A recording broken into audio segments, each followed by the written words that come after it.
Ini adalah cara untuk tidak mendapatkan pekerjaan. Selamat datang di Watch Mojo Indonesia. Dan hari ini kita akan menghitung mundur pilihan kami untuk 10 hal yang tidak boleh kamu lakukan saat wawancara kerja.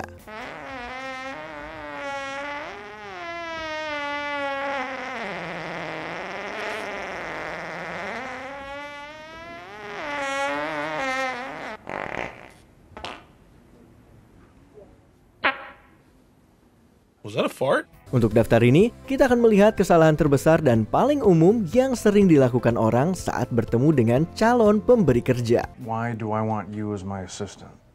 For starters, access to the illest clubs. And that's just for starters. I will work for you. I will be on you 24/7. I'll be like your family. Nomor 10, menghina atasan atau tempat kerja lama. Well, why don't you tell Mr. Allen? Well, what do you think of him? Saat menghadiri wawancara kerja, menunjukkan antusiasme itu penting, tapi energi itu harus diarahkan ke depan, bukan ke masa lalu. Semangatmu sebaiknya difokuskan pada posisi yang kamu lamar, perusahaan, dan lingkungan kerjanya, bukan pada rasa tidak suka, kekecewaan, atau bahkan kebencianmu terhadap atasan atau tempat kerja lama. He's a pedantic, pontificating, pretentious bastard, a belligerent old fart, a worthless, steaming pile of cow dung. Figuratively speaking. Kalau mereka bertanya alasan kamu meninggalkan pekerjaan sebelumnya, berikan jawaban umum yang sopan dan tidak menyinggung. Meskipun kamu ingin sekali menjatuhkan tempat kerja lama, dalam konteks wawancara, hal itu hanya akan membuatmu terlihat kekanak-kanakan, suka mengeluh, dan terlalu mudah melompat. Ya, jelas bukanlah kesan calon karyawan ideal.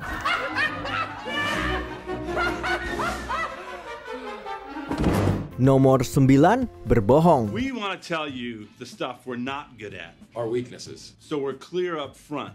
Okay. Saat bersaing untuk posisi yang diincar banyak orang, kamu perlu menampilkan versi terbaik dari dirimu, tapi bukan versi yang fiktif. We're not generally comfortable in an office setting, I would say.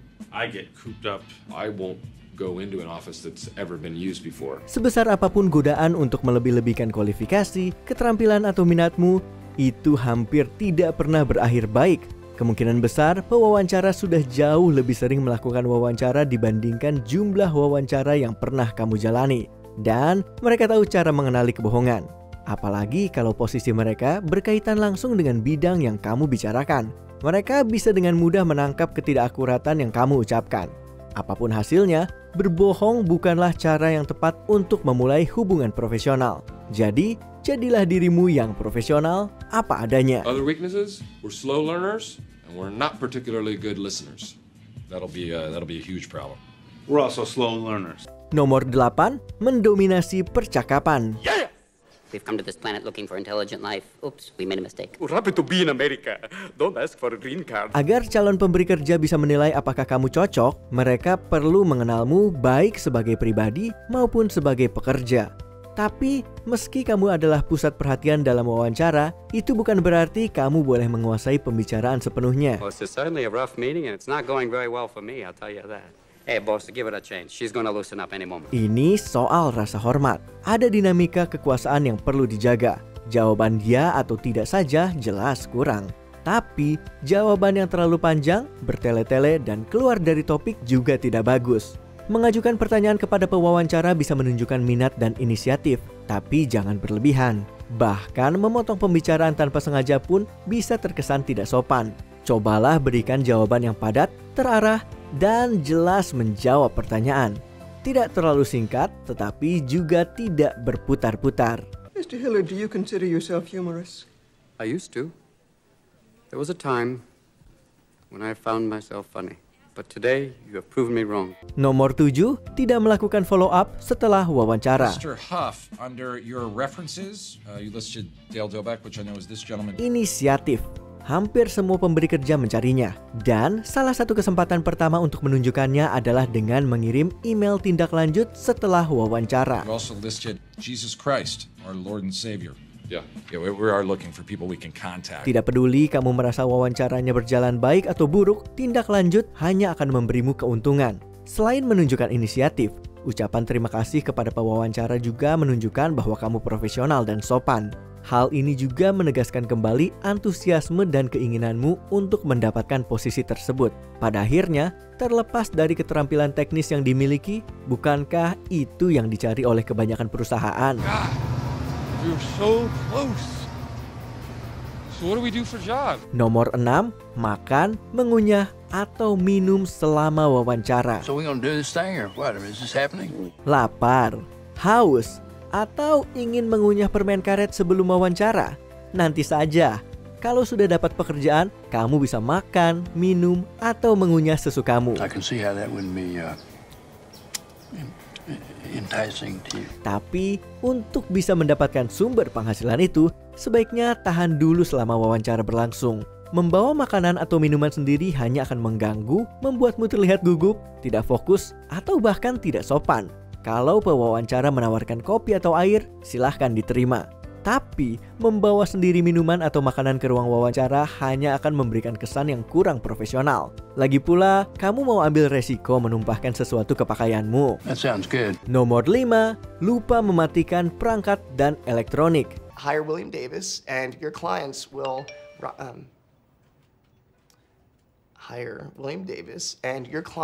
rise above the rest. Kalau ponselmu berbunyi saat berada di bioskop, kamu mungkin akan mendapatkan tatapan sinis dan suara "sst" dari penonton lain.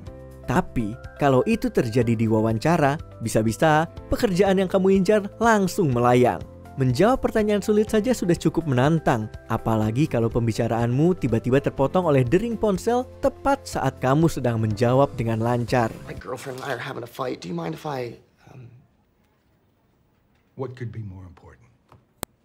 Thank you, sir. That's what I was saying. Kamu bukan hanya akan kehilangan fokus, tetapi juga bisa merasa sangat malu. Itulah kenapa semua perangkat harus dimatikan atau disetel ke mode senyap sebelum kamu memasuki gedung. Dan demi masa depan pekerjaanmu, jangan cek ponsel atau jam tangan selama wawancara. So, where were we? I was showing you the door, Mr. Davis. That's it over there. Nomor 4, tidak siap menjawab pertanyaan. We're gonna ask you a few questions that some of our candidates find a little bit odd. Let's get no judgment, shoot. Tidak ada dua wawancara yang benar-benar sama, tapi biasanya strukturnya mirip-mirip. Kenapa kamu keluar dari pekerjaan sebelumnya? Kenapa ingin bekerja di sini? Apa kelebihan dan kekurangan kamu? Apa yang bisa kamu bawa untuk perusahaan ini? You're shrunken down to the size of nickels and dropped to the bottom of a blender. What do you do? Is there anything else in the blender? Pertanyaan seperti ini hampir selalu muncul, jadi tidak ada alasan untuk kehabisan kata. Kalau belum tahu jawabannya, latihan. Selain pertanyaan umum, cobalah memprediksi pertanyaan khusus yang mungkin terkait dengan posisi yang kamu lamar. Sebagai latihan, kamu juga bisa menyiapkan 1 atau 2 pertanyaan yang cerdas untuk diajukan ke pewawancara. Ini bisa meninggalkan kesan positif. It's not so much getting out of the blender, it's what happens next. That's the question. You've got 2 nickel-sized men free in the world. Think of the possibilities. Nomor 3, berpakaian tidak sesuai. How are you? Good morning. Chris Gardner. Chris Gardner. Good to see you again. Chris Gardner, pleasure. Kesan pertama itu adalah segalanya. Tidak peduli seberapa berkualitas, lancar berbicara, atau menyenangkannya dirimu. Kalau kamu datang dengan gaya berpakaian yang benar-benar melenceng, pewawancara mungkin akan sulit melihat hal lain darimu. I've been sitting out there for the last half hour trying to come up with a story that would explain my being here dressed like this. Ini bukan hanya soal berpakaian rapi, tetapi juga menyesuaikan dengan dunia bisnis yang kamu lamar. Di posisi apapun, sudah jelas, berpakaian asal-asalan itu tidak boleh.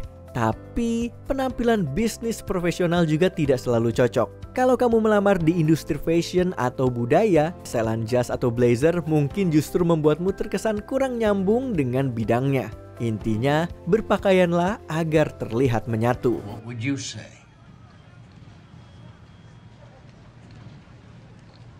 He must have had on some really nice pants.